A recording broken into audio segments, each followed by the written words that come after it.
Le lycée, le centre culturel, les buts sur le terrain de sport. Armand Maignan a grandi à La Ferté-Bernard. Dans cette petite ville de la Sarthe, le fondateur d'Europa Jazz et directeur artistique des Rendez-vous de l'Erdre s'est forgé le caractère et a découvert le jazz, tout en vivant une véritable passion pour le football. Également au sommaire de ce numéro d'Artothèque, mon travail est très lié à la matière, que ce soit une matière intérieure ou extérieure à mon corps. La beauté d'un produit, c'est sa proportion. C'est rien d'autre. Le plus important dans la musique, en fait, c'est le silence. C'est-à-dire, c'est tout ce que la musique raconte, mais qu'elle n'exprime pas concrètement. Chorégraphe, c'est organiser le mouvement. Donc ça peut être un mouvement du corps, mais ça peut être aussi un mouvement de la pensée. Armand Maignan, le lycée Robert Garnier, le centre culturel Athéna. Le terrain de foot, c'est le triangle d'or de votre jeunesse à La Ferté-Bernard. Complètement de ma jeunesse, il y a une quarantaine d'années, on devrait dire ça comme ça, non, bien avant. Vous l'avez encore présent, très présent en tête, cette époque-là? Oui, tout à fait, surtout quand je reviens ici, ça fait effet Madeleine de Proust, ça, c'est clair, mais les odeurs du terrain, tout ça, ça revient et c'est quelque chose d'assez particulier. Vous auriez pu faire du vélo, parce que c'est une tradition bien ancrée dans ce territoire aussi. J'ai fait du foot au Vélo Sport Fertois, c'était le nom du club, et c'est ce qu'a exploité mon père, que je fasse du vélo, mais je rusais en fait, je faisais semblant de partir avec le beau vélo qu'il m'avait acheté, et je venais ici jouer au foot. C'était pour le collectif que vous aimiez ce sport, ou c'était pour autre chose? J'aimais le collectif, mais en fait, j'ai choisi une place totalement individuelle, celle de gardien de but, parce qu'il y avait ce côté indépendant, etc. Oh, c'est la place des feignants, ça. Oui, mais vous avez probablement raison, mais j'ai toujours pensé qu'un gardien de but qui se déplaçait beaucoup et qui plongeait notamment, était un gardien de but mal placé. Donc moi, je suis pour les gardiens comme les grands gardiens italiens ou comme Yashin, le grand gardien russe des années 60, ou comme Buffon, par exemple. Si on plonge, c'est qu'on est mal placé, donc il faut mieux commander sa défense. Et le jazz, alors, il apparaît quand? Le jazz, il apparaît à peu près à la même époque où je commence le football, c'est-à-dire à 15-16 ans, avec des amis du lycée qui, eux, n'aimaient pas du tout le foot, mais qui adoraient John Coltrane. Donc, ils m'ont commencé à me faire écouter des disques et j'ai découvert le jazz à cette époque-là. Vous n'avez pas découvert le jazz par le swing? Non, je suis rentré par John Coltrane et après j'ai descendu l'arbre généalogique pour aller jusqu'à Armstrong et je l'ai remonté également. Mais maintenant, j'adore tous les jazz. Bon, beaucoup de gens pensent avec la programmation de l'Europa Jazz qu'il n'y a que le free jazz qui m'intéresse. C'est totalement faux. J'adore tous les jazz. Le jazz, c'est une forme de résistance de par son histoire. Est-ce que vous avez ça dans vos gènes? Est-ce que vous avez ça dans votre caractère, dans votre tempérament? Oui, il y a un côté résistance, surtout que si on reparle encore un peu de mon père, il n'aimait pas du tout le jazz. Pour lui, c'était de la musique pas intéressante. Ce qui l'intéressait, c'était André Verschuren et l'accordéon. Donc, il n'est jamais venu voir aucun des concerts que j'organisais. Jamais? Jamais. Vous le regrettez? Oui, je trouve ça un peu dommage, quoi. C'est quelque chose, c'est une espèce de blessure que je garde. Mais il n'est jamais venu me voir jouer au foot non plus. Hein. Bon, justement, l'essentiel, c'est d'aller droit au but, non? Oui, on peut y aller. On y va? Oui. Allez, c'est marrant, à la recherche de sa jeunesse qui n'est pas perdue. Enfin, on va vérifier ça tout de suite. Allez, attention. Hey, il y a encore du réflexe, je vous le dis. Un petit peu, oui. Allez, one more.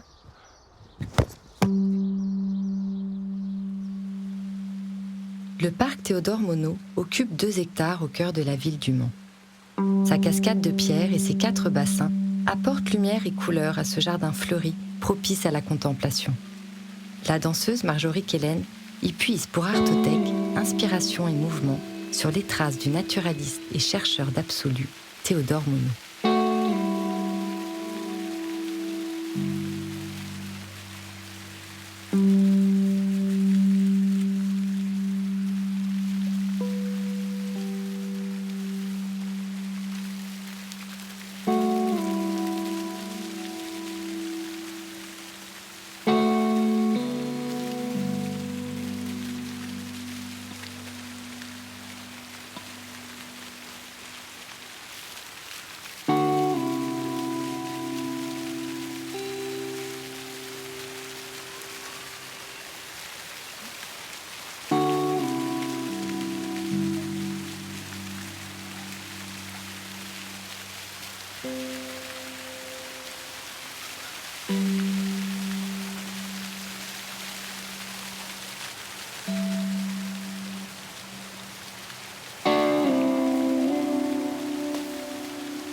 Europa Jazz a 40 ans d'histoire à raconter. Créé en mai 1980 sous le nom de Le Mans Jazz Festival, ce rendez-vous est l'un des plus anciens en France. Son option européenne, choisie à contre-courant, est devenue une référence. De 3000 spectateurs à sa création, il en accueille aujourd'hui près de 40 000. Europa Jazz est aussi une structure de diffusion et de création pour le jazz en Sarthe et en Pays de la Loire, avec des concerts, des tournées, des actions musicales toute l'année. Et toujours son final en avril et mai, principalement à l'abbaye royale de l'Épau, au Mans. En 2020, Europa Jazz installera un lieu artistique de diffusion et de résidence au sein du site classé de la Visitation, au centre-ville du Mans. Armand Maignan, avant de s'appeler le Marais, cet endroit s'est appelé le bar du Marais, mais vous avez connu Le Café des Sports. le Café des Sports. Ça, c'était un lieu important. Oui, et ici, moi, c'était dans le milieu des années 60, donc j'avais 15 ans, 16 ans. J'avais 2 copains de lycée qui n'aimaient que John Coltrane. Il ne fallait pas leur parler d'Armstrong, de Ellington, etc. Coltrane. Donc le free jazz, le truc le plus révolutionnaire à l'époque. Ici, c'était un lieu de révolution, quelque part. C'était notre mai 68 quelques années avant à nous, parce que on était des révolutionnaires, on était les seuls à aimer le jazz. Donc le grand défaut des amateurs de jazz, d'ailleurs, de penser qu'ils sont les seuls et très élitistes. Vous, 68, vous l'avez vécu comment? Par le théâtre? Oh oui, 68, on peut dire ça de 2 façons différentes. 68, je me suis fait virer du lycée de la Ferté-Bernard. À cause de 68 et des idées révolutionnaires? Mais non, en fait. Il n'y a que la date qui est, qui est révolutionnaire. Je me suis fait virer parce que je faisais partie du club théâtre et qu'on continuait les répétitions très tard le soir. Et donc, je ne venais pas le lendemain matin au cours, ce qui me ressemble peu parce que je suis plutôt quelqu'un de relativement sérieux depuis. Alors, vous passez de la Ferté-Bernard au Mans, c'est les années fac, Oui. c'est les années jazz hot, en tout cas, c'est les années qui vous font rêver, qui vous font fantasmer. Oui, parce que d'abord j'étais en fac de lettres, j'avais une passion énorme pour Boris Vian, à la fois comme écrivain, mais aussi comme critique de jazz. Et mon grand rêve, c'était absolument d'écrire dans ce journal-là, Jazz Hot. C'était la référence, hein, faut le dire quand même. À l'époque, c'était la référence Jazz Magazine, était un petit peu en dessous, et Jazz Hot, c'était le magazine de jazz historique, avec des grandes batailles du jazz qui ont lieu dans le courrier des lecteurs à l'intérieur entre Panassier et Boris Vian. Mon idée, c'était de pouvoir écrire. Et écrire quoi? Écrire sur ce que vous entendiez, sur l'histoire des musiciens que vous avez appris à aimer? Et c'était très prétentieux parce qu'à l'époque, je ne connaissais absolument pas l'histoire du jazz. Je connaissais que John Coltrane, voire Archie Shepp. En tout cas, ces vinyles-là qu'on écoutait religieusement, pas forcément ici, mais qu'on regardait, qu'on scrutait, etc. À tel point que un de mes amis ici, on utilisait la maison de campagne de ses parents et il l'avait appelé Koulou, c'est Mama. Donc le samedi, on disait on va à Koulou. Donc c'est vraiment des D'accord, vous lui aviez donné le nom de l'album. Et on n'écoutait que du Coltrane à fond, quoi. Ça, c'est des trésors pour vous? Oui, Jazz Hot, j'ai réussi à les garder, ceux que j'ai écrits. Là, c'est un peu plus tard, quand je suis rentré dans le journal, donc de 81 à 84. Mais après, au bout d'un moment, je me suis dit, mais non, ce qui est plus intéressant pour tout le monde, c'est que tu organises des concerts. J'avais déjà commencé à le faire avec l'association Chorus dans les années 76, 77. Mais là, c'était pas du jazz que vous programmiez avec Chorus, c'était Statu Quo, des groupes comme ça, c'est Téléphone, je crois. Premier concert Statu Quo, on a même fait les Clash quand ils n'étaient pas connus. La première année où ils n'étaient pas connus, il fallait les faire la deuxième année, on avait fait 70 personnes seulement. Mais parallèlement, je pouvais faire quelques concerts de blues, qui m'intéressaient beaucoup, et quelques concerts de jazz, mais plutôt consensuels. Et c'est en 80 que j'ai créé ma propre association, le Mans Jazz Action. Et donc je me suis dit, maintenant, organise des concerts, mais un peu comme un groupie. Mais oui, parce que le tissu associatif, il est quand même très très important et il est resté très très longtemps le socle de votre engagement. Oui, les gens ont oublié, le festival existe depuis 40 ans, l'Europa Jazz, mais ils ont complètement oublié que les 10 premières années, on était totalement bénévoles. Et on n'était pas des professionnels du spectacle, on était des militants du jazz, et moi je suis toujours resté un militant du jazz. Ça veut dire qu'on avait envie de faire plaisir aux musiciens qu'on adorait, on avait envie de convaincre les gens que c'était la musique la plus géniale au monde. Et après, on a modulé les choses, c'est-à-dire que le festival grossissant, les gens nous rencontraient dans la rue, mais pourquoi vous ne faites pas Sonny Rollins, Keith Jarrett, ou je ne sais pas quoi, des gens qu'on avait pas envie de faire, on voulait faire que du free, nous. Les premiers festivals, c'était quand même tourner sur le jazz européen, organiser un festival entièrement franco-italien ou entièrement franco-hollandais ou entièrement avec les pays de l'Est sans aucune star américaine, c'est un truc qui a bousculé un peu le monde du jazz, quoi. On était plutôt mal vus au début, quoi. Puis après, on s'est polissé un peu, quoi. C'est la nouvelle star au Mans. À peine arrivé, son talent créatif s'est déjà approprié la ville avec sa première œuvre, Le Serpentant. Avec son nouveau spectacle sous chapiteau, Secret, temps 2, le circassien Johan Le Guilherme poursuit sa quête. Partir de l'observation pour aller vers l'expérimentation en laissant tous les préjugés de côté, mais avec un objectif. Mettre de la poésie dans un monde en désordre. En général, dans mon travail, ce qui m'intéresse, c'est d'apporter de la perturbation. Je pense que ça amène une forme de chaos mental qui, justement, peut distordre le temps et amener l'émotion. Attraction, c'est issu d'un laboratoire autour du minimal qui génère une forme de connaissance et cette connaissance une culture. Cette culture envahit l'ensemble de mes travaux qui aujourd'hui vont du spectacle vivant à l'exposition, à la conférence, à des installations extérieures. Cet observatoire autour du minimal, il s'appuie donc sur l'observation du monde à partir de mon propre regard et pas à partir d'une connaissance scientifique ou d'une connaissance établie. Je me définis comme praticien de l'espace des points de vue. Tous mes travaux ne sont jamais faits pour être vus d'un point de vue unique, mais plutôt sur différents points de vue, mis à part la conférence sur la science de l'idiot, qui s'appelle Le Pas Grand-chose, où j'explique justement ma démarche et l'histoire de cette recherche autour du minimal. Après avoir bien regardé ce point, je m'aperçois que ce que je vois me cache toujours quelque chose que je ne vois pas. Ce que j'entends me cache toujours quelque chose qui se trouve caché par ce que j'entends. Mais bien pire encore, ce que je crois m'empêcherait de croire à quelque chose qui se trouverait caché derrière ma croyance. Ici, sur cette piste, je montre des pratiques minoritaires dans l'espace des points de vue.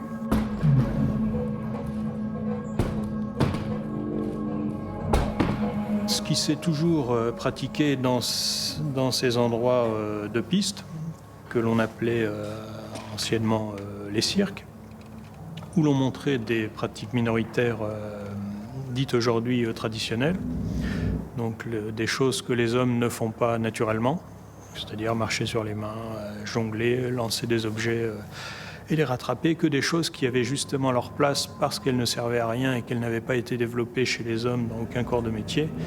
Elles avaient leur place dans un cirque, à un endroit où personne ne savait faire ça parce que personne n'avait d'intérêt à faire ça. Donc aujourd'hui, moi, je fais la même démarche, sauf que je cherche des pratiques minoritaires non traditionnelles.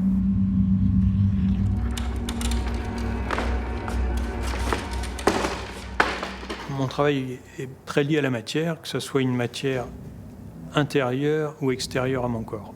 C'est-à-dire que soit je matérialise ma pensée à travers mon corps physique, à travers moi-même, soit je matérialise ma pensée à travers un corps extérieur à moi-même. Mais la démarche est la même.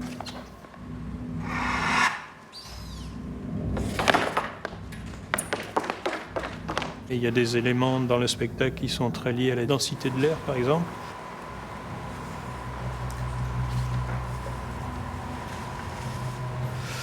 Et chaque jour, c'est vraiment toujours différent, donc on ne peut pas se fier à comment c'était hier. Il faut être là aujourd'hui avec les choses comme elles sont, avec l'atmosphère, de l'air, de la température, mais aussi celle du public, celle de chacun, l'humeur de tout.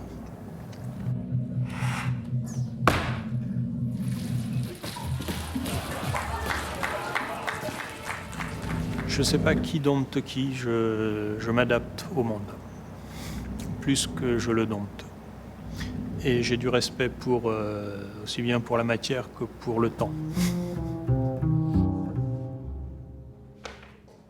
Armand Maignan, on est ici dans un lieu un peu singulier, au Mans, qui s'appelle la Fonderie. C'est une des salles où les artistes viennent réfléchir.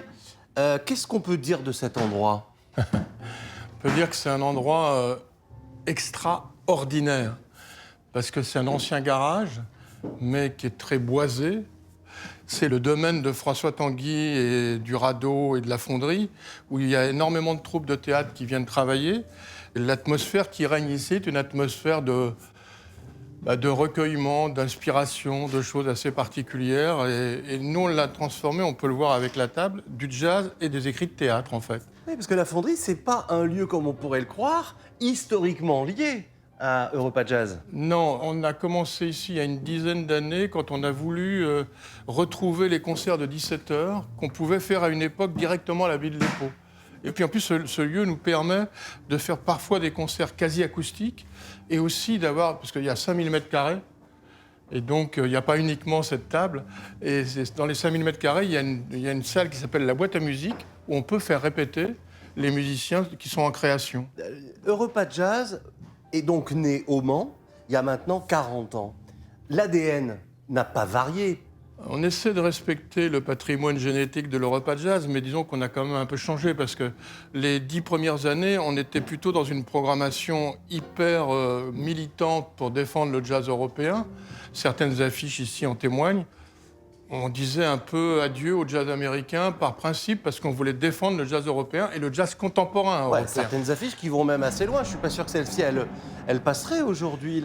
Et puis alors, évidemment, des affiches qui témoignent de la diversité et de la richesse de la programmation. Je sais pas, il y a combien d'artistes qui sont passés à Europa Jazz? Impossible à chiffrer, 40 ans de concerts. Je ne sais même pas combien le nombre de concerts, mais il y a eu beaucoup de monde. Et ça donne le vertige quand on veut regarder les archives. Moi, j'ai évidemment gardé tous les programmes. Les premières années, on faisait 50, 60 concerts. Et maintenant, on en fait, avec l'aspect régional de l'Europa Jazz, on arrive à 110, 120 concerts. Ah ouais, oui. Mais malgré tout, quels sont les 4 ou 5 noms qui auront, allez, on va le dire, marqué Europa Jazz, qui sont carrément les parrains de ce festival? Programmer un festival, c'est pas uniquement faire des têtes d'affiche et prendre les groupes en tournée. C'est avoir quand même des idées de programmation et des idées qu'on peut soumettre aux musiciens, des idées de création auxquelles ils n'ont pas pensé. Et j'aime bien quand on a un musicien qui vient, le faire venir régulièrement pour essayer de voir des nouveaux projets. Dans la série des légendes du jazz, on accueille depuis 12 ans, chaque année, un nouveau projet de Bart Phillips, et j'ai appelé ça une résidence perpétuelle. Par contre, les 4-5 musiciens qui ont le plus joué, on peut dire Louis Clavis, Michel Portal, Henri Texier, Daniel Humer, ce sont essentiellement des musiciens français et des musiciens européens, même si on a quelques Américains qui reviennent régulièrement, comme Archie Shepp, qui est venu 5 ou 6 fois. Mais vous jouez encore votre rôle de découvreur de talent? Il y a toujours des découvertes à faire, des jeunes groupes. Maintenant, il y a plus de groupes de la région, par exemple, qu'on fait beaucoup plus jouer, parce qu'il y a un réservoir de musiciens qui est en train de se constituer. Et là, il y a quelques groupes quand même qui commencent à sortir, donc on est attentif. Ouais. Enfin, en attendant, on peut se délecter quand même, grâce à ces affiches, de voir la richesse, encore une fois, de ce festival et des artistes que vous avez accueillis. C'est sympa hein, de faire une expo, la vie d'un festival à travers ces affiches, parce que chaque affiche a, on l'a vu, une histoire propre. Celle-là est assez réussie quand même. C'est le même dessinateur. Alors, j'aime celles qui sont graphiques, mais j'aime aussi les photos retravaillées. Moi, je trouve que... Là, c'est une des affiches de Cathy Rousseau. Ah, mais j'aime bien.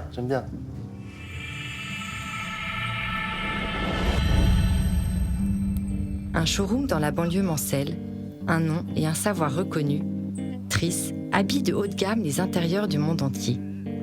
Son fondateur, Michel Gross, nous accueille dans son espace de création à Saint-Saturnin, où l'invention, le style, le disputent au concept et aux modes. Le design made in Sarthe a su gagner sa place dans les cahiers de tendance. Pour moi, le designer, c'est un technicien créatif. C'est-à-dire qu'on le trouve en Italie, où en Italie, le designer, on va appeler architecte ou architecte, est quelqu'un qui souvent a fait l'école polytechnique. C'est-à-dire qu'il y a une vraie connaissance technique des matériaux, des produits, de la production, en même temps que le côté artistique du dessin. Il y a deux familles pour moi de créateurs. Il y a les créateurs, les vrais créateurs à mes yeux, les artistes, les peintres ou les sculpteurs ou qui qui vont faire des pièces uniques, véritablement artistiques. Nous, on est dans de la créativité commerciale pure, puisqu'on a l'idée de départ, et autour de cette idée de départ, il faut intégrer toutes les contraintes de production, les contraintes économiques, les contraintes d'usage, les contraintes d'entretien, les contraintes de vieillissement, ce qui fait que dans certains cas, entre l'idée originale et le produit fini, il peut y avoir un delta non négligeable. Je ne sais pas dessiner. C'est-à-dire que dans le côté artistique des choses, je sais faire du dessin technique, parce que j'ai cette formation, mais je ne sais pas dessiner artistiquement. Donc la juste proportion, on la trouve, enfin en tout cas moi je la trouve au travers des prototypes. Donc on fait un proto, 2 protos, 3 protos, on coupe, on bidouille au sens noble du terme pour arriver à tomber sur la juste proportion. La beauté d'un produit, c'est sa proportion. C'est rien d'autre. Les matériaux sont la base. C'est-à-dire que je n'ai jamais réussi à créer un nouveau produit sans avoir une nouvelle matière. Ce matériau-là, c'est un grès cérame pleine masse. C'est du grès cérame comme le grès cérame de sol. Les industriels sont capables de les fabriquer en grande dimension, puisqu'on monte jusqu'à 3,20 m par 1,60 m. Et en fait, on détourne un matériau qui est a priori destiné à du revêtement de sol. Je suis sans cesse en recherche de matériaux qui sont utilisés dans d'autres secteurs, qui peuvent être adaptés à l'ameublement. Il y a des nouveaux produits avec des panneaux aluminium nid d'abeille qui sont utilisés dans l'aéronautique, qu'on va essayer de détourner encore de leur usage pour les intégrer à du béton massif, pour avoir de la rigidité mais sans le poids. Donc là, on est en phase prototype parce que le spécialiste de transformation dans le domaine est en Italie. Et j'y vais d'ailleurs lundi pour valider les prototypes pour le salon de septembre. Alors en fait, 2 fois par année, on participe à un salon professionnel important qui est le salon Maison Objet à Villepinte. C'est le salon de la décoration nationale, c'est un salon international puisque 50% de visiteurs est étranger. Donc bien évidemment, ça ne s'improvise pas. C'est vraiment une énorme logistique puisqu'il y a 4 semi-remorques qui partent. Donc tout doit être calé en amont, chaque objet doit être défini. Et après, on doit choisir chacun des éléments. Ça ne fait pas. Ah non. We got it. Oh non. La mise en scène du produit, que ce soit dans le showroom ou dans un salon, c'est déterminant. Aujourd'hui, nos clients principaux sont les architectes et décorateurs. Donc si on n'a pas la capacité de la mise en scène pour donner l'envie, on n'a aucune capacité à ouvrir une discussion avec un client. Je crois que l'ADN de Triss, c'est sobriété de ligne, minimalisme et beaux matériaux. Ce n'est pas une donnée purement artistique, c'est une donnée à la fois créatrice mais créatrice technique. Il y a un fil conducteur. C'est quelque chose qui fait partie de l'entreprise et non pas de ma personne et qui sera, à mon sens, facilement transmissible.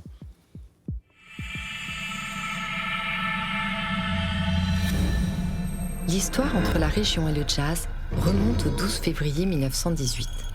Ce jour-là, l'orchestre militaire du 369e régiment d'infanterie américain de la Garde nationale de New York, juste débarqué de Saint-Nazaire, propose le premier concert de jazz en Europe au Théâtre Gralin à Nantes. Le jazz trouvera vite son public et en 1950, les amateurs de la région se regroupent à Nantes au Jazz Club qui deviendra en 1965 le Cercle nantais du jazz. Il invite tous les grands musiciens, de Thelonious Monk à Dizzy Gillespie, en passant par Archie Shepp et Stan Getz. L'histoire entre le jazz et la région prend une nouvelle dimension dans les années 80, avec l'arrivée d'Europa Jazz, puis les Rendez-vous de l'Erdre. Ce sont 72 communes de la région irriguées par la programmation de ces 2 festivals, avec des concerts qui attirent chaque année près de 150 000 spectateurs. Plus que jamais, le jazz et la région, c'est une histoire d'amour qui dure. Alors nous sommes toujours à la Fonderie, un des lieux dédiés au spectacle et à la musique. Armand-Maignan, c'est un lieu que vous connaissez bien, où vous produisez des spectacles d'Europa Jazz. Dans une grande salle comme ça, qu'est-ce qu'on imagine d'ailleurs ?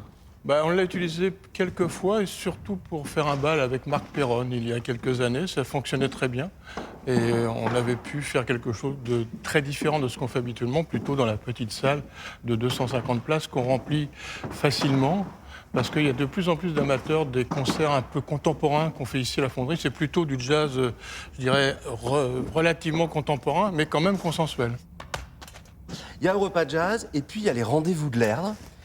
C'est une rencontre singulière du jazz contemporain, du jazz d'aujourd'hui, avec la plaisance 80% des gens qui sont là viennent en famille, ils viennent voir les bateaux, ils ont la banane, ils ont envie d'être contents. Et ils sont prêts à écouter n'importe quelle musique, même la plus contemporaine, du moment qu'on ne la baptise pas free jazz, etc. Rendez-vous de l'Herbe, vous êtes principalement sur la musique et la programmation. Je m'occupe de la direction artistique. Ça veut dire que c'est plus reposant pour moi que ce que je faisais à l'Europa Jazz. Et je ne fais que la programmation. Il y a du jazz, il y a une scène blues, il y a une scène jazz manouche, il y a une scène swing, etc. Il y a une scène électro, enfin mix jazz. Et tout ça, ça fait un mélange incroyable. Et j'ai eu de très, très grands bonheurs de vérifier que cette musique-là peut être écoutée par tout le monde. Et puis il y a Rome, depuis combien de temps ? Rome, c'est la 22e année cette année. Vous exportez les musiciens français en Italie ? Oui, on construit une programmation avec Paolo Damiani, qui fait sa partie italienne. Moi, je fais la partie française. On se rencontre pour faire les groupes mixtes. Et ça se passe dans une salle merveilleuse qui est l'équivalent de la Cité de la Musique à Paris, et donc qui est l'auditorium, et à la Casa del Jazz en partie. Et on essaie d'amener la bonne parole du jazz européen et d'avoir cette rencontre franco-italienne. Alors, Le Mans, Nantes, Rome, on pourrait ajouter Orléans il y a quelques années, Poitiers encore. Ça fait beaucoup de souvenirs. Des souvenirs que vous aimez bien garder sous la forme d'objets. Il y a une sorte de fétichisme là-dedans. Si on veut. J'aime bien traîner sur la scène à la fin des concerts. Et je ramasse des trucs qui me rappellent le concert. C'est ça le panier. Je ramasse des partitions comme ça. Celle-là, elle est très belle. C'est la dernière création de Paolo Damiani, ça a été fait à Rome, avec les titres derrière qui donnaient pour chaque musicien, mais une partition contemporaine, assez magnifique. C'est un dessin. Baguette. Alors les baguettes, il y en a une qui est à Christian Vander, et l'autre qui doit être à Elvin Jones, quelque chose comme ça. Alors, d'autres souvenirs. Tiens, vous voici avec Manu Dibango. Oui, vous savez évidemment que quand Manu Dibango est arrivé en France, c'est à Saint-Calais dans la Sarthe. Et on a décidé de reconstituer, de retrouver toute sa classe du collège de Saint-Calais. Et donc, ils étaient tous vivants. On les a tous invités à fêter ça à son collège et le lendemain à faire un grand concert au Palais des Congrès. Ben ça, c'est la première fois que j'ai rencontré Tom Waits. C'est un super musicien, compositeur. Tous ces disques-là sont vraiment à tomber par terre. Et c'est pas uniquement un chanteur à la voix rauque, à la T-Bone Walker, etc. Et puis alors, qu'est-ce que c'est ça ? Ça, c'est curieux. Ça, c'est fou. J'ai retrouvé ça, on avait sabré le champagne en 1991 à la clôture du festival, et c'était le concert de Nina Simone. Et c'est Nina Simone elle-même qui a sabré le champagne, et c'était quelqu'un d'assez instable, on va dire ça comme ça. Mais le concert était absolument magnifique. Le public c'était très fragile au début, il a eu du mal à arriver au piano, etc. Et puis à un moment, le public s'est levé, et l'a poussé, et puis ça a été formidable. C'est dans un petit coin de la campagne sartoise que le groupe Tulou est né en 1997. 4 copains musiciens autour de Xavier Plumat donnent alors vie à une musique folk-rock, à l'esprit proche de Miossec, de Jean-Louis Murat ou de Bachung. 15 albums plus tard, Tulou continue son chemin et traverse toujours la campagne sartoise. Xavier poursuit aussi son échappée solitaire. Son dernier album, Mayerling, a la mélancolie et les souvenirs pour poétique demeure et l'odeur des saisons mortes. Ce que je cherche à exprimer, c'est l'indicible, c'est ce qu'on n'arrive pas à dire avec le langage courant, le langage quotidien. On ressent tous des choses, des émotions, des choses sur lesquelles on n'arrive pas à mettre des mots en fait. Et je pense que l'art, il est là pour ça, pour exprimer ce qu'on sait pas dire. Sur cette terre transie, si loin de l'océan.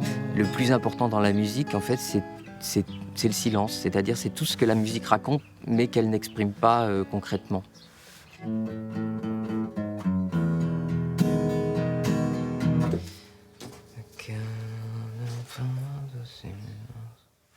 Là, je suis en train de travailler sur un texte qui n'était pas prévu pour une chanson. C'est une amie que j'aime beaucoup, peintre, qui s'appelle Agnès Paspire, qui vit sur l'île de Ré.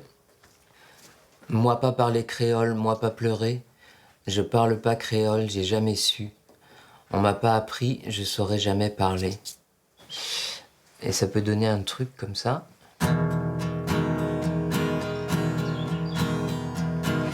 Moi pas parler créole, moi pas pleurer. Je parle pas créole, j'ai jamais su. On m'a pas appris, je saurais jamais. Pas appris, jamais. Là par exemple, ça colle pas. Ouais. Pas appris, je saurais jamais parler. Se mettre en place pour la photo de famille. Chemise blanche, souliers vanille, l'œil affamé. L'œil épuisé, cheveux lissés, défrisés. L'enfant noir docile du noir soumis. Les accords ouverts comme ça en septième majeur, pour ce texte qui parle de ses origines créoles, ça peut s'y prêter pas mal. C'est aussi des accords qui étaient pas mal utilisés dans le mouvement tropicalisme brésilien dans les années 70. Naturellement, ils nous projettent vers quelque chose, je sais pas quoi, mais ils ont quelque chose de l'évasion. Je les utilise beaucoup, peut-être même que j'en abuse, j'en sais rien, mais en tout cas j'aime beaucoup ça. Ouais. J'aime beaucoup la couleur que ça apporte. J'ai de la chance parce que je disais qu'elle était peintre, Agnès, et j'ai plein d'amis peintres. J'ai rencontré une autre forme d'expression artistique de près, de l'intérieur. Ce qui m'intéresse chez eux, c'est leur capacité à avoir acquis une technicité qui leur est propre et en même temps de retrouver une forme d'expression primitive dans la manière dont ils abordent leur peinture. C'est quelque chose que moi j'aimerais bien essayer d'aborder en musique, c'est retrouver une approche primitive de l'expression, tout bêtement quoi.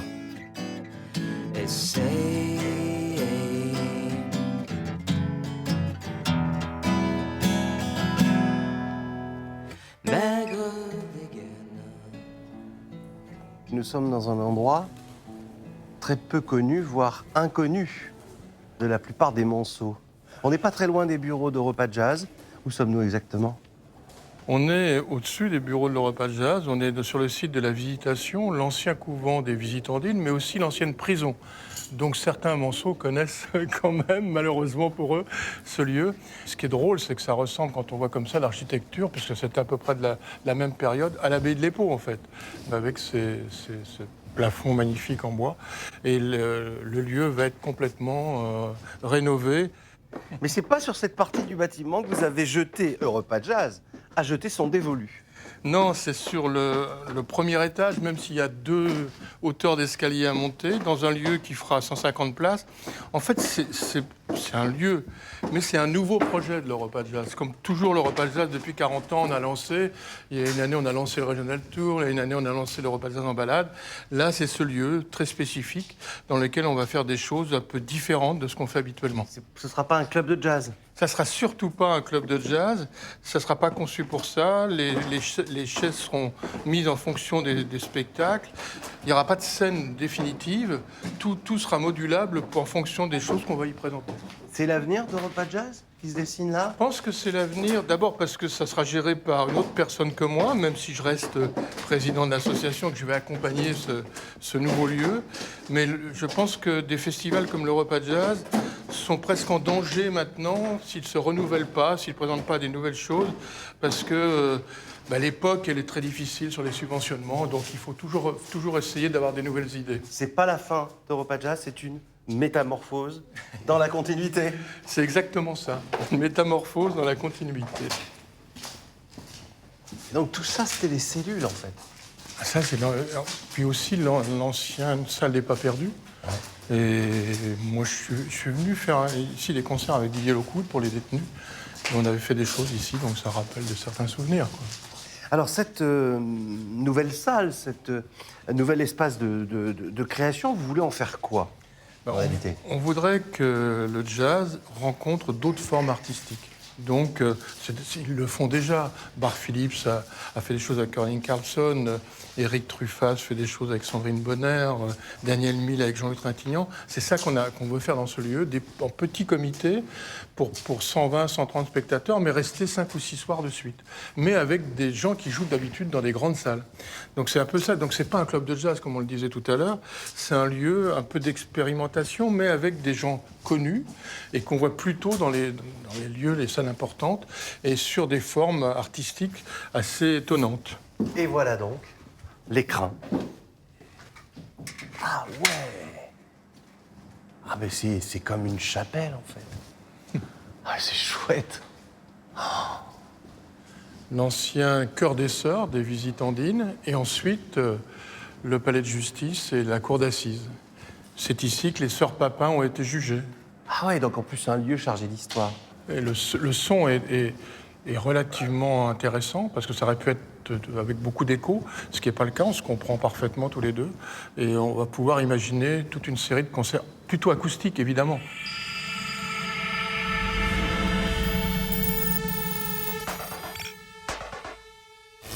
Daniel, je t'ai invité de nombreuses fois dans tous les festivals que j'ai programmés ou dont je me suis occupé. Les souvenirs les plus forts, peut-être, c'est le trio Joaquin Kuhn, Daniel Humer, Jean-François Génie-Clark. Comment tu peux traduire en solo l'ambiance de cette musique, l'ambiance de ces concerts qui étaient très particuliers, en fait? Contrairement au trio habituel de jazz où le pianiste était le leader, accompagné par une basse et une batterie qui assuraient une régularité rythmique, dans ce trio, on a essayé d'avoir une part plus musicale pour chaque instrument et à force égale. Et c'est cette espèce de mix assez contemporain où tout était disponible et libre, en respectant bien entendu les traditions du jazz moderne et même ancien, ce folklore ternaire indispensable, et nous avions comme ça la possibilité de s'exprimer plus largement. Tu peux dédier un solo d'1 minute au trio? Disons qu'un tempo régulier dans un groupe, ça serait... Et dans un groupe avec Joachim et JF, c'était plus...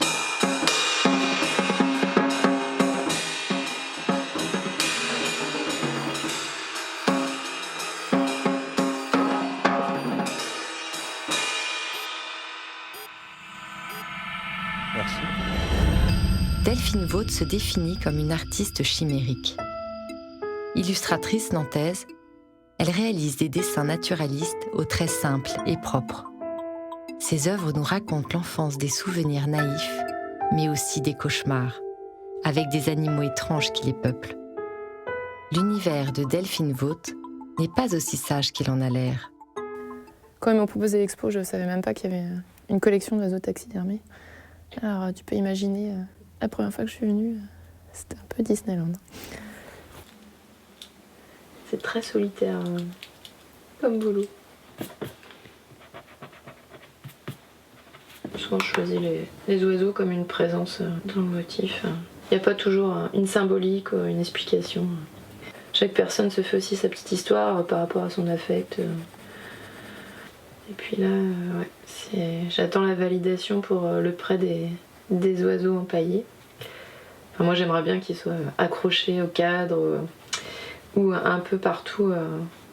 Et sinon, après, ça va être la session encadrement. Et après, l'accrochage donc, qui sera fait la veille du vernissage. J'essaye de tout anticiper pour tout préparer avant d'emmener tout dans la salle d'expo. Surtout quand c'est moi qui installe et encadre. J'aime bien que la veille tout soit fait, qu'il n'y ait pas encore des choses qui restent, parce que sinon c'est un peu angoissant, tout le matériel, tout ça. J'aime bien l'un des petits derniers, celui qui est le format carré avec le Martin Pêchard, j'aime bien celui-là. Bon après je les aime tous bien, sinon je ne les montrerai pas. Faut que je les défende aussi. Donc,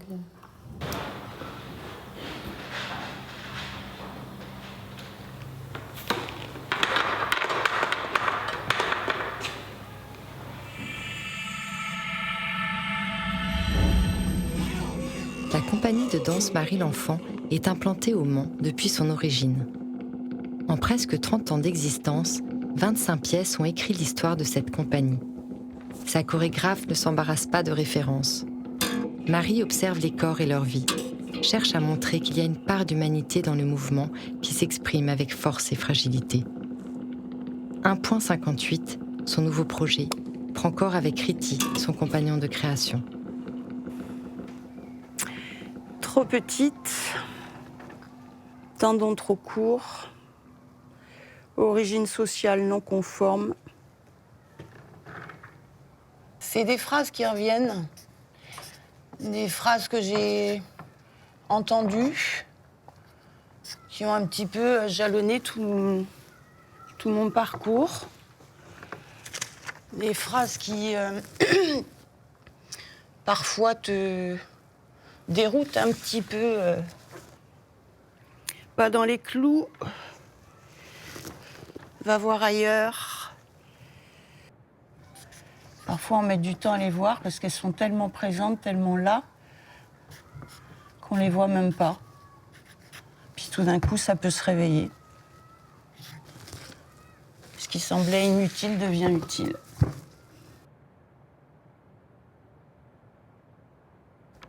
Chorégraphe, c'est organiser le mouvement. Donc ça peut être un mouvement du corps, mais ça peut être aussi un mouvement de la pensée. C'est de toute façon partir de quelque chose qui existe. On déplace les choses. Mais on ne les invente pas, elles sont là. J'utilise vraiment les contraintes d'espace. Qu'est-ce que ça fait que d'être coincé dans un espace comme celui-là ? Dehors, dans la vie, on s'adapte. La vie, elle trouve toujours son chemin, même quand elle est contrainte, jusqu'à ce qu'elle trouve un point de fuite. Je pense toujours à cette herbe qui repousse le goudron. Donc peut-être que je finirai par sortir de l'espace, j'en sais rien, mais c'est possible.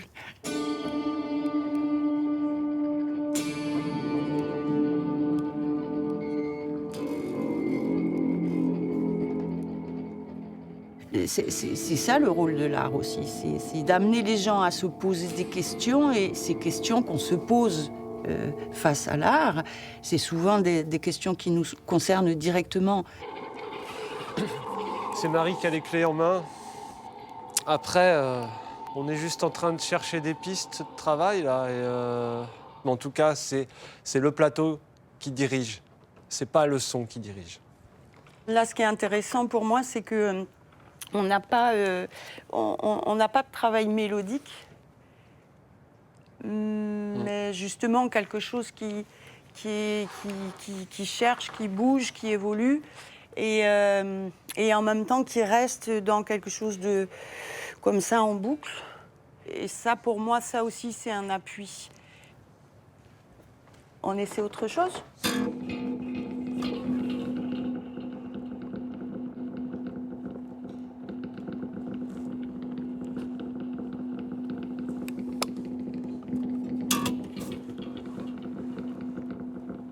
Je vais continuer à partir, à élargir, à me perdre complètement. Et puis, à un moment donné, je vais commencer à faire le tri dans mon bazar et à garder ce qui me semble essentiel pour aller chercher les purs, parce que je pense que c'est ce qui m'intéresse le plus aujourd'hui. Armand Maignan, la musique, ça se regarde autant que ça s'écoute. Ça se vit en direct et ça se regarde, oui, parce qu'on est dans le geste des musiciens. Là, ça permet d'apprécier des formes de jazz tout à fait contemporaines. Moi, dans tous les concerts que j'organise, je souhaite que le public soit le plus près possible. Et c'est important. Il faut, dans une salle comme l'Abbaye de l'Épau ou d'autres salles, que le public puisse être à 1 mètre des musiciens ou 2 mètres des musiciens, comme dans un club, et découvrir vraiment le son, là, naturel. Alors, par exemple, moi, j'aime beaucoup Daniel Humer, donc je mets un album Daniel Humer.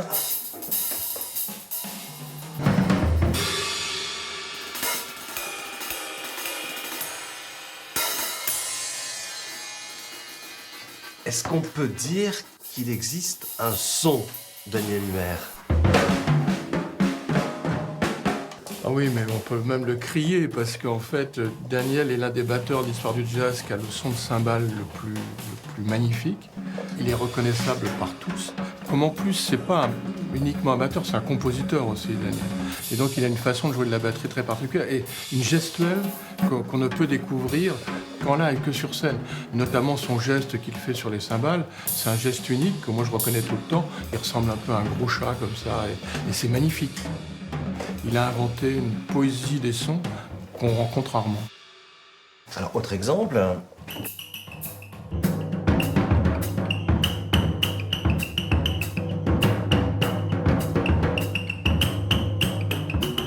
Ça, au milieu de nulle part, dans votre voiture, vous entendez ça, vous dites, c'est du Humer. Oui, parce que j'ai beaucoup écouté sa musique.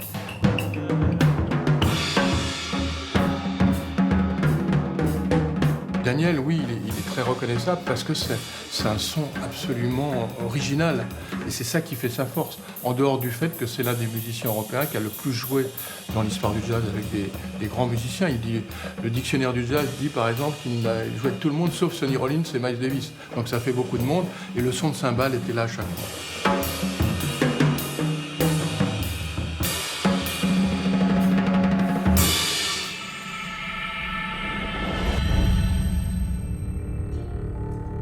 Percussionniste, mais surtout multi-instrumentiste, le Sarthois Thomas Bellhomme est connu et reconnu pour n'appartenir à aucun courant. Aussi à l'aise avec le folk, la pop que le free jazz ou la musique ambiante, l'artiste aime explorer de nouveaux territoires. Avec le contrebassiste Paul Rogers, le sax-trombone Cédric Timon, il compose une musique libre qui passe d'instrumentaux collectifs à des mouvements sonores à un seul instrument. Un trajet musical étonnant enregistré à la Fonderie au Mans.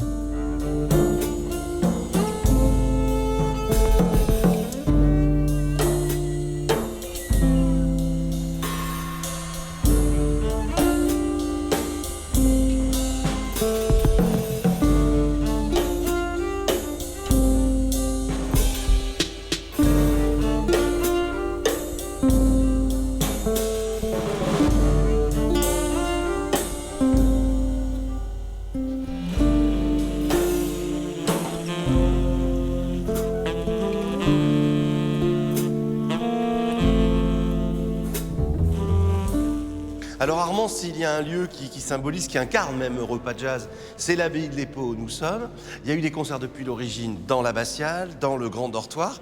Est-ce qu'il y a eu de la musique qui a résonné ici, dans cette salle capitulaire, devant le gisant de Bérengère, qui était quand même, rappelons-le, la femme de Richard Coeur de Lion? On a fait des concerts assez mémorables ici en ouverture, et notamment une année avec Hans Benink, grand batteur hollandais qui ressemble à Jacques Tati, mais de free jazz. Il avait terminé son concert en solo de batterie avec ses baguettes sur la Reine Bérengère. Jusque-là, tout le monde était content, applaudi. Et l'année d'après, on avait un énorme sarcophage qui enveloppait la Reine Bérengère. On a été interdit de Reine Bérengère pendant 5 ans. Voilà, c'est parfois les batteurs hollandais sont des rivaux de Richard Coeur de Lion. Et comme quoi, et puis on ne touche pas à Bérengère. C'est un lieu qui est normalement fait pour le silence. Or vous, l'abbaye de l'Épau, vous en avez fait un lieu de musique et de bruit et de fureur. Oui, c'est une réflexion qu'avait fait le gardien de l'abbaye de l'Épau la première année où on est arrivé ici en 82. Il m'a dit, qu'est-ce que vous venez faire un festival de jazz dans un lieu qui est fait pour le silence? Mais on avait dit, mais oui, mais justement, c'est un lieu de forte concentration, de prière, donc ça peut être très bien pour les spectateurs. Ils peuvent écouter différemment, puis on a amélioré le son petit à petit. Alors, on l'a dit, vous restez président d'Europa Jazz, mais vous allez passer la main de la direction. C'est pas facile, ça, quand même, quand on a consacré sa vie à ce bébé. Je fais très jeune, mais je commence à vieillir beaucoup quand même. Donc, 40 ans de festival, c'est beaucoup. Je faisais pas uniquement la direction artistique. Les gens pensent que je passais mon temps avec les musiciens, boire des coups, etc. En fait, non, c'est 90% d'administration. Et ça, c'était très lourd. Mais j'ai d'autres activités. Donc, j'ai toujours les rendez-vous de l'ERT, Poitiers, Rome, etc. Et je suis encore président de l'association pour accompagner ce transfert. Qu'est-ce que ça vous fait de savoir que Le Mans est presque aussi connu pour Europa Jazz que pour les 24 heures du Mans? Bon, je reste modeste là-dessus parce que c'est quand même que du jazz et le jazz c'est quand même une petite niche par rapport aux 24 heures du Mans, mais c'est vrai que beaucoup d'étrangers, etc., parce qu'on a quand même pas mal de spectateurs étrangers, connaissent le festival et puis la renommée du festival est européenne et dans l'histoire du jazz on compte quelque part. Beaucoup d'hommes dans ce milieu. Très peu de femmes. Quoi vous allez faire pour faire respecter la parité obligatoire de nos jours? J'aime pas trop les obligations, j'ai jamais aimé les obligations de programmation, qu'on nous dise de programmer 50% de musiciens français, 50% de musiciens européens, etc. Surtout que j'ai pas trop de leçons à recevoir de ce côté-là, parce que j'ai beaucoup programmé de femmes. Je les ai mis à l'affiche et non pas comme des bimbos, comme on met parfois pour la communication. Joël Léandre a fait l'affiche du festival, par exemple. Didi Bridgewater. Didi Bridgewater, même cette année encore, de musiciennes. Je pense qu'il faut que les directeurs de festivals fassent des efforts, mais on risque de tomber vers le truc inverse, c'est-à-dire d'avoir que des chanteuses, par exemple, parce que les chanteuses, ça fait venir du monde. Il faut faire attention à ce genre de projet, en tout cas. Quand il n'y a pas le jazz, quand il n'y a pas le sport, en particulier le foot, qu'est-ce qu'il y a dans la vie d'Armand Maignan? Oh, il y a la vie tout court, et la vie tout court, c'est aimer le vin, c'est aimer les films, c'est aimer le cinéma, c'est aimer sa famille, etc. Donc j'essaie d'y consacrer un peu de temps. J'aime beaucoup les livres. J'ai une formation littéraire, donc j'achète continuellement des livres que je mets de côté, que je lis peut-être parfois 5 ou 6 ans après. C'est un peu comme des pots de confiture qu'on ouvre à un moment tardif. J'ai l'impression que je vous connais un peu mieux maintenant. Est-ce qu'on peut se tutoyer? Tout comme les footballeurs, les jazzmen se tutoient tout le temps. Alors justement, je suis jazzman ou membre du public, j'ai assisté à Europa Jazz, c'est la fin. Là maintenant, où est-ce que tu m'amènes? Je t'emmène à un concert dans l'abbatiale et dans ces cas-là, il y a la cloche. Évidemment, la cloche qui rappelle au public qu'il faut rentrer dans la salle de concert. C'est la fin de l'entracte. C'est la fin de l'entracte. Et la fin de notre échange. Et la fin de notre échange. Merci Armand, merci pour Merci. tout. Et la grande classe là, ça aurait été que sorte Miles Davis et sa trompette.